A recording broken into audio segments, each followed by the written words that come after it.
Thank you.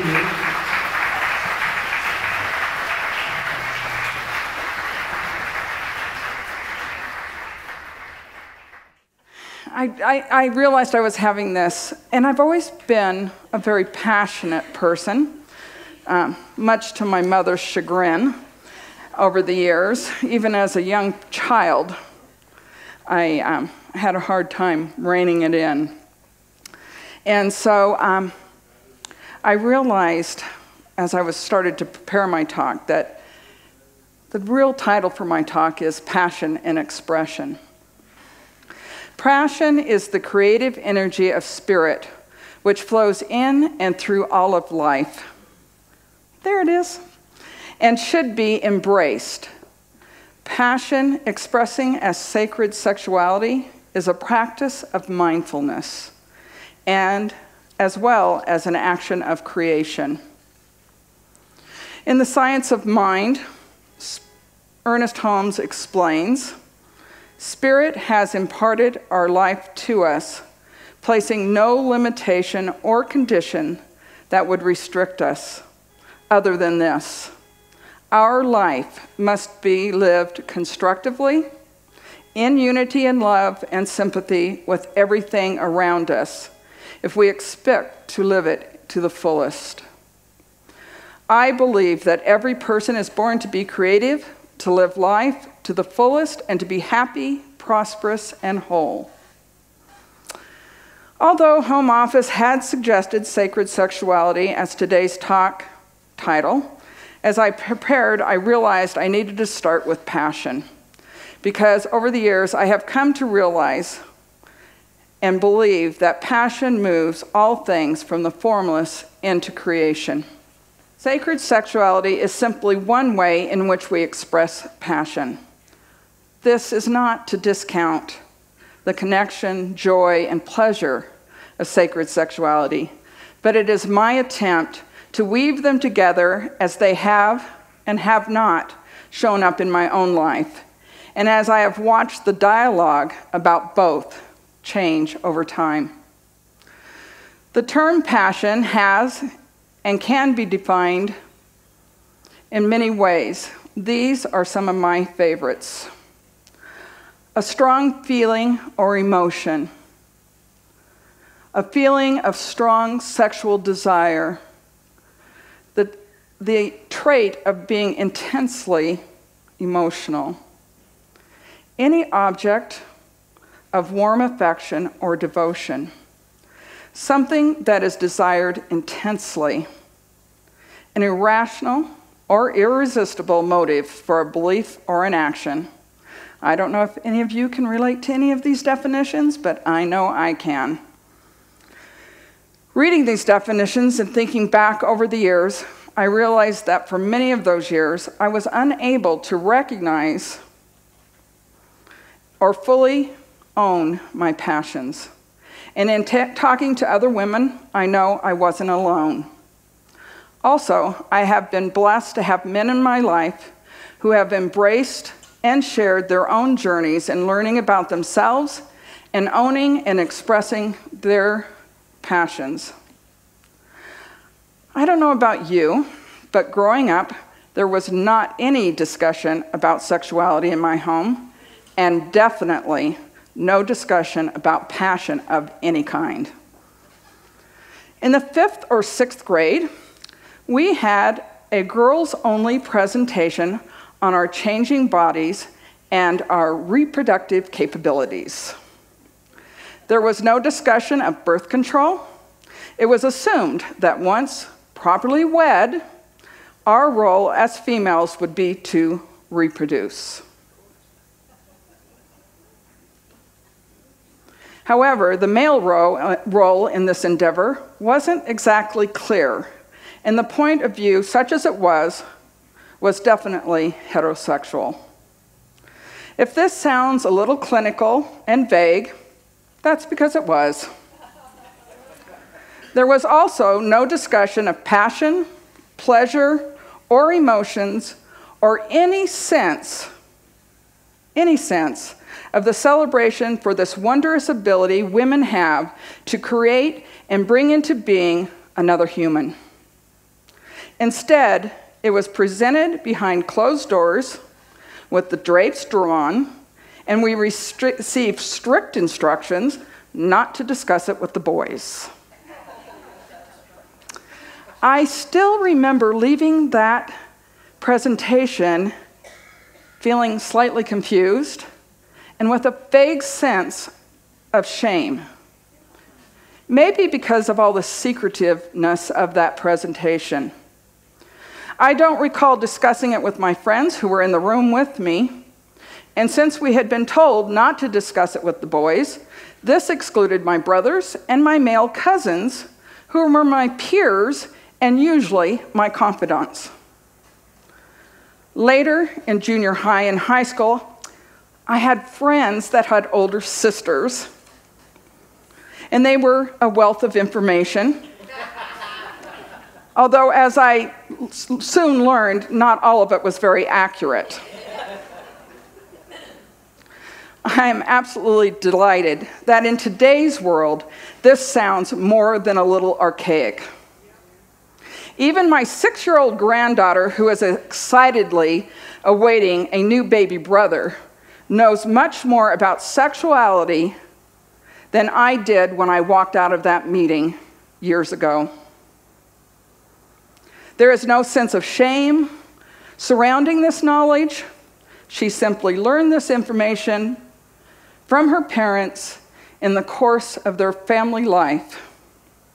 She is encouraged to ask questions, and her brothers will be receiving the same information when they start noticing and asking questions themselves.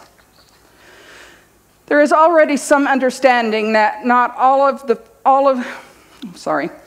she already has some understanding that not all families look like hers. And she seems to accept that without question. Of course, there are still pieces of the puzzle that she doesn't have yet, but as situations or questions arise, the information will be provided to her in age-appropriate ways. Watching and participating in this process gives me great hope for our future. Luckily, this is very different from the way I was raised overall. Growing up and gathering information where I could find it, I didn't always get a complete picture because one place of lack was in my definition of passion, because I labored under the belief that it only had to do with sex. And of course, that wasn't talked about.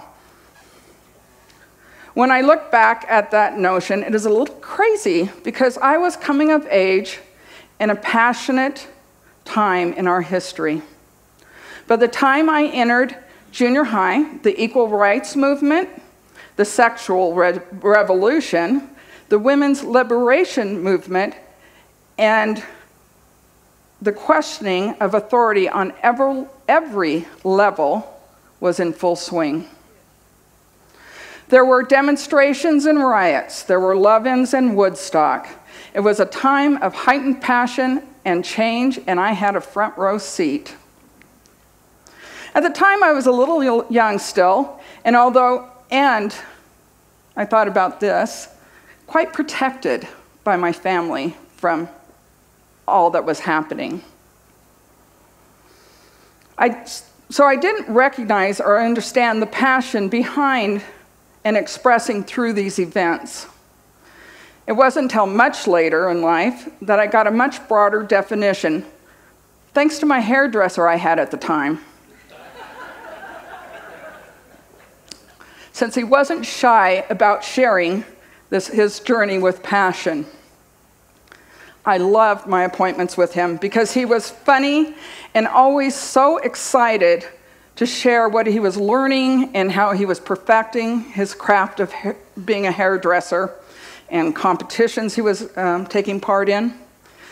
But during one appointment, when I asked what was new, he told me he had started painting, like pictures. And from his sharing, I could see that he was just as passionate about this as he had been about doing hair and perfecting that craft. And I knew that he was working on perfecting this artistic expression also. When I asked him what had brought this about this change, he said, well, yesterday I just realized I needed to find another outlet for my passion. I couldn't do enough hair or have enough sex, so I needed another avenue to bring my passion into expression. And I was like, wow. You know, sometimes you just get these little gems that drop into your lap. It was in that moment I first saw passion as an energy that could be directed into a multitude of expressions, and it changed the way I viewed life and my fellow travelers. Still to this day, I continue to discover new ways passion is moving into expression through my life and those around me. Last week was a perfect example with our special music, Connor Matson, who played the violin. I could hear and feel not only his passionate energy, but also that of the composer who originally wrote the score. This morning I realized that although this composer had been dead for many years, the passion he put in this piece of music still lives through the skill and passion of Connor. I have a friend whose passion is raptors. She runs a nonprofit that studies them to see how they are being impacted by environmental changes. I have watched her over the last 20 years as she poured her passion into this small local project with a dozen volunteers, and have seen it spread across the state of Utah and into neighboring states, with volunteers now numbering into the hundreds. I see our own dear friend, Steve Matthews, as he made the decision to follow his longtime passion for the theater and has begun taking steps to perfect and hone his craft.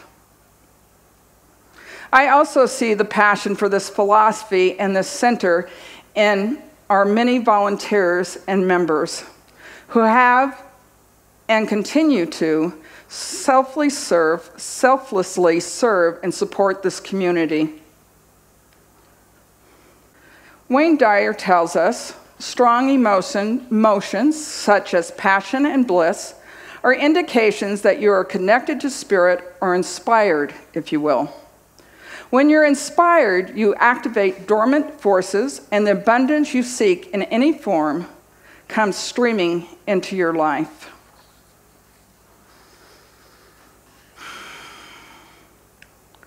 The definition of pleasure is a feeling of happy satisfaction and enjoyment.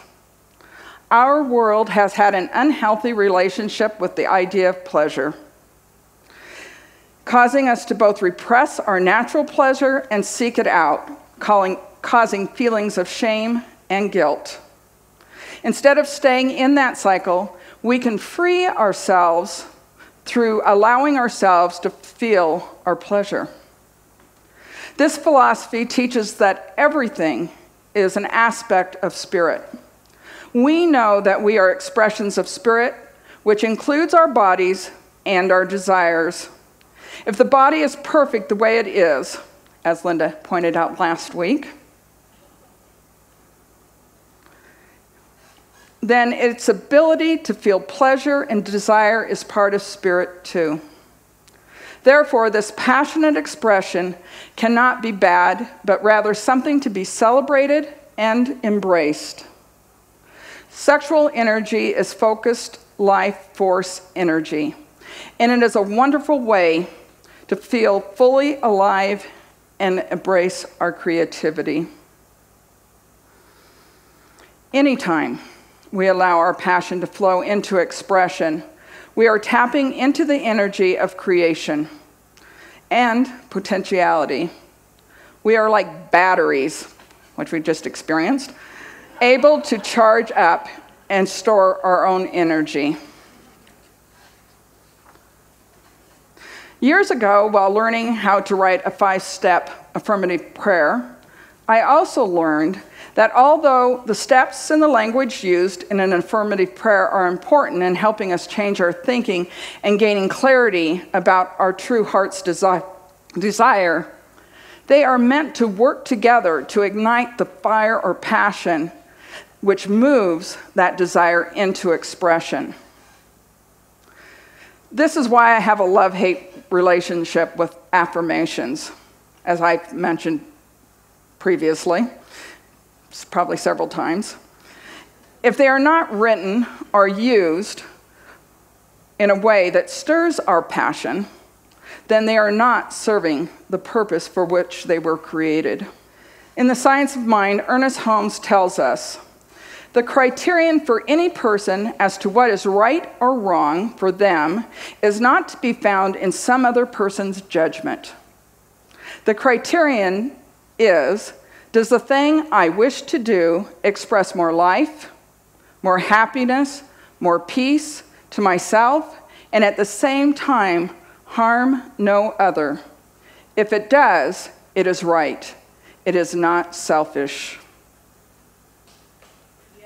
Yay, right? Good news. During our weekend with Dr. Jim Lockhart a few weeks ago, there was some discussion regarding the importance of knowing and pursuing our passion, no matter our age or where we are in life. Dr. Jim explained that in his experience, if we are diligent in taking time daily to nourish ourselves with prayer, meditation, and visioning, we open the door to the impressive spirit which will bring focus to our passion, and all things will work together to bring it into reality. Later, as I was driving home, I was like, oh, I'm not feeling any passion. What's going on? Like I said, I've always been a passionate person, and I just wasn't feeling it at all. And then I realized that I have seen this truth in action. For years now, I have been very passionate about my work, which has helped me to learn and grow in ways that I never anticipated, and I'm very grateful for that knowing. Although I have happily expended much of my energy following this passion over the years, in the past couple of weeks, maybe even months, I have come to realize that this passion has begun to wane. Which is why I found this quote by Andrea Bocelli moving. I have to face life with a newly found passion. I must rediscover the irresistible will to learn, to live, and to love. Although we are not always willing to follow our passions, I believe that we are all passionate by nature. There may be passions you have passed over, or there may be new passions waiting to be discovered. Our world is once again in a time of heightened passions and big shifts. So I invite you to join me in diving deep and allow those life-giving passions we all have to rise to the surface. I'm already seeing glimmers in the excitement for what is building. In closing, as our practitioners make their way forward, I would like to share these quotes as a possible catalyst. Without passion, we are a mere latent force and possibility, like the flint, which awaits the shock of the iron before it can give forth its spark. If you can't figure out your purpose, figure out your passion, for your passion will lead you right into your purpose. Your passion is waiting for your courage to catch up. And I know that's true for this girl. Allowing that one power, that one spirit that moves in and through all of life. Recognizing it as absolute divine right passion, action, joy, love. I know that each one of us is part and parcel of that one, with all those same attributes readily available and flowing in and through each of us into expression in every cell of our beings, in our words and our actions, this day and always. So I just call everyone forward that would like to have prayer as we move into this time of understanding the truth in our connection and knowing that our heart's desire, whatever it may be, is already moving into manifestation. So whatever is on our minds and our hearts this day, we bring forth into that greater knowing, allowing that truth to move in and through our lives, allowing that passion to bubble up, make the way clear for us to be the change and the hope that we all desire. I'm grateful for this time together this morning. I'm grateful for this knowing. As together we say, and so it is.